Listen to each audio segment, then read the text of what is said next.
sí hay ese latido. En Valery, etc.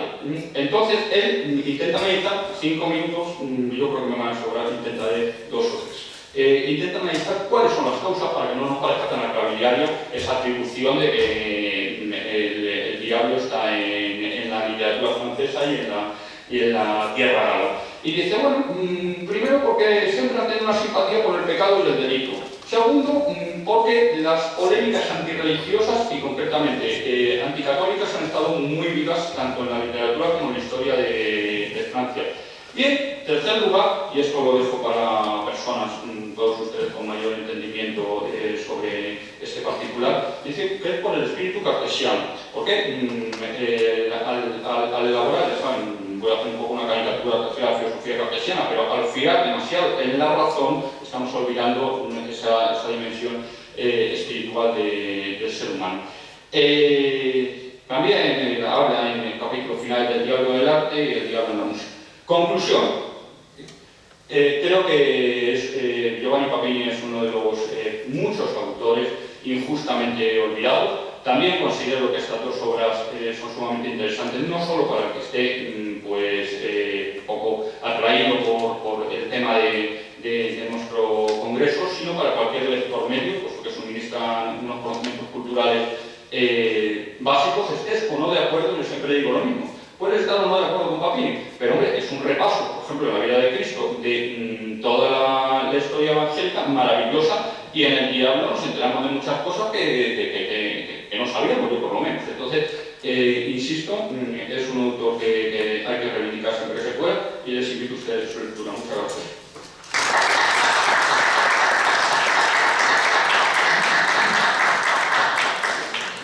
Muy bien, muchas gracias, Javier. Esto, a continuación, por tu dato, necesita que le pongamos ahí alguna página. Entonces, Paul es profesor titular de literatura inglesa de la Universidad de Houston Downtown.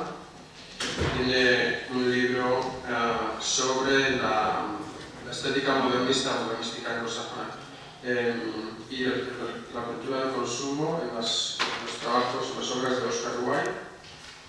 Y luego tiene varios artículos sobre la estética de Oscar Wilde y diálogo interreligioso.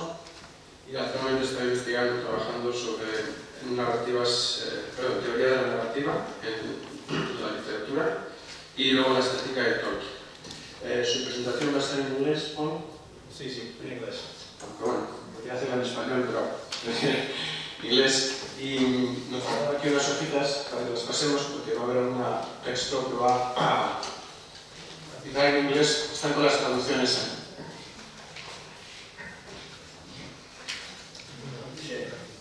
Cuando quieras, Paul. Thank you.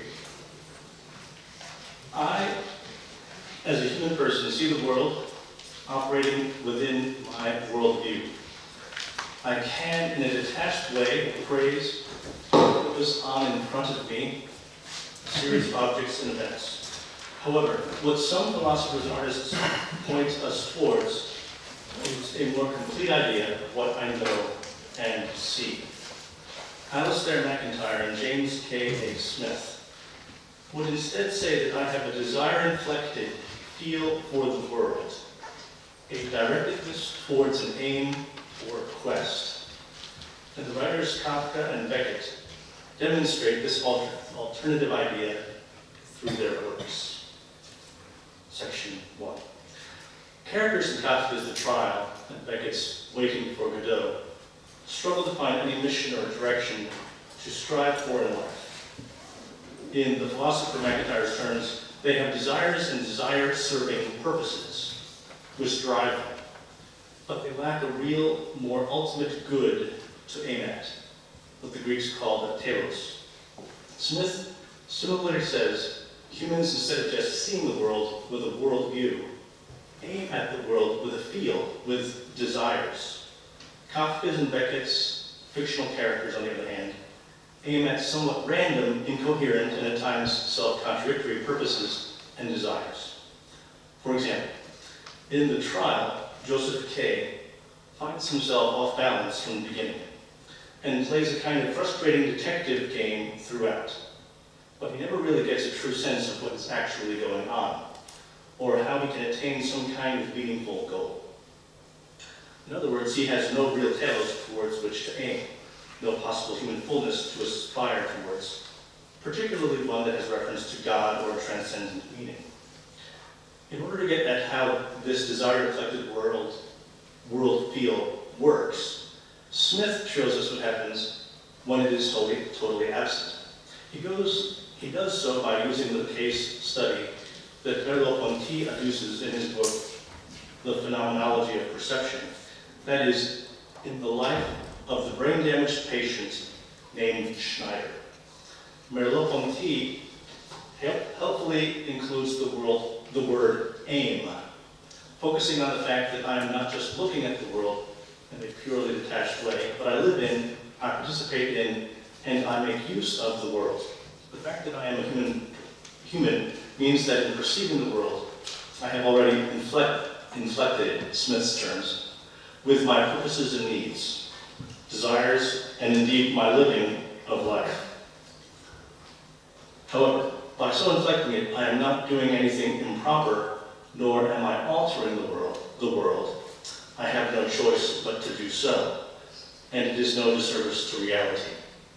According to phenomenologists, to be conscious of the world is to have always already thus interacted with it.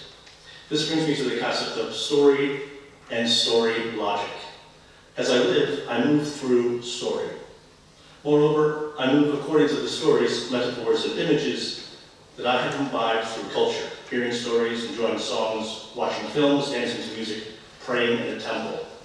As I take in the data of reality, I organize them into the patterns, archetypal shapes, and aims that have embedded into my being, myself. To see how this applies to the stories of writers, whether traditional writers like Homer or Shakespeare, or 20th century storytellers like Kafka or Beckett, I turn back to MacIntyre. First of all, MacIntyre performs a critique of the idea that, as Sartre has argued, to live a life is a very different thing than to tell stories.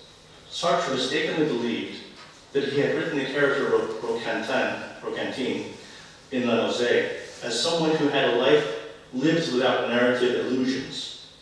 But, MacIntyre insists, what will give meaning to a story is that something is at stake for one or more of the characters with regard to their relationship to their final end. Final end referring to their purpose or mission. And I have a quote here. So in the handout, it's the first quote, and I have it in Spanish above. Final end. Referring to their purpose or mission, what deeper desires and quests they aim for. For example, there are some mission-driven people who in the world who, in order to be who they are, cannot not do their mission. Whether it is Gandhi working for Indian independence or Frederick Douglass working to end slavery in the US. As a set of deeper and overriding aims and desires not only drove them, but became who they were, their identity. And Sartre's existentialist character, Roquentin, though he was not as aim-driven as these persons, did have higher-level goods and desires. MacIntyre says that the narrative of Roquentin's doings and sufferings that Sartre provides has the interest that it has only because it depicts a certain life, a certain kind of life as it actually is. In other words, there is something at stake with Roquentin as regards to his purposes and aims. Otherwise, we would not have any interest in the story. Sartre, ironically, is too good of a storyteller for his own theory. In contrast, MacIntyre argues that traditional stories like, say, Homer's Iliad or Flaubert's Madame Bovary are built on the idea that human persons aim at higher-level desires and missions. He argues further that stories reveal the qualities and character of protagonists through struggles and conflicts that issue in success or failure to achieve some end. He then turns to the author Franz Kafka and argues that Kafka shows us our world as we sometimes fear it to be, a world in which the possibility that we have ends and not just desires, and desire serving purposes, is never quite foreclosed, but in which we cannot but continue in a protracted state of suspicion that at most there is a goal but no way. What we call way is only wavering. That last is a quote from Kafka's The Great Wall of China. MacIntyre distinguishes between having real higher-level desires and ends on one hand, and mere desires and desire-serving purposes on the other. I take it that he means a higher-level desire or end is something, be it a healthy meal or an aim at attaining human fullness, that really helps the persons flourish and come into their own, that helps someone like Gandhi be who he is at a deeper level. And a mere desire or desire-serving purpose would not lead to those things, but could possibly lead to a diminishment of life, a loss of a sense of being themselves. So in the Kafka quote, persons would aim at the goal, knowing that it was an absolutely futile attempt, a movement towards a forward in life that would be characterized as nothing more than wavering. In order to flesh out how this higher level desire works in stories, I turn to James K.A. Smith, who argues that human life and human stories work according to a desire-inflected story logic. In his book, Imagining the Kingdom, Smith argues that in order to get a fuller understanding of human experience, we need to break out of an idea of truth that is subject to what Pierre Bourdieu calls logical logic, and to open our thinking to story logic. Smith, quote, to understand the logic of a story is to have intuited a flow and an arc, to have dwelt in a world of words whose connotations and resonances play on the strings of our imagination to generate meaning. And at the end of a story that has worked, we find the world and its characters continuing to reverberate within us. Smith is saying that when I read a story and am moved by it, I perceive the world in a new light, not so much with a new worldview, the Weltanschauung that Weber discussed. Rather, I perceive it with a new world feel, a feel and a touch of the world. I say feel for the world because I don't just see it with my eyes and by extension my intellect, but I feel it with my hands and with my gut and with my stomach. That region within where lay my deeper desires and restlessness. I have a partly intellectual visual view and a partly visceral impassioned desire and feeling going on about the world. Let us take the example of Kafka's The Trial, where Joseph K. moves ahead, trying to confront the crisis that descends upon him in the form of an arrest and a pending trial. But he never does find out what he was arrested for, and the more he endeavors to find out what is happening, the more tangled up he gets in confusing, meaningless explanations, and therefore the less able he is to act. After exercising his will and his energies in a large number of attempts, in the end he is bereft of any will and passively lets himself be led off to be executed. He ends up with as much ignorance of the situation as he had at the beginning, and perhaps even more. MacIntyre puts it this way. Okay, this is this quote. Number 2.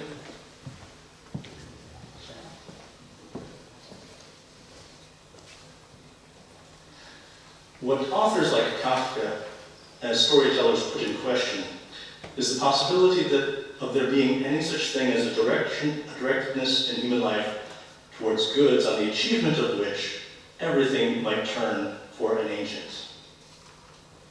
For example, in the trial, the character Joseph K. goes to the court and makes what he believes is a brilliant defense of his innocence and a detailing of the injustice of proceeding.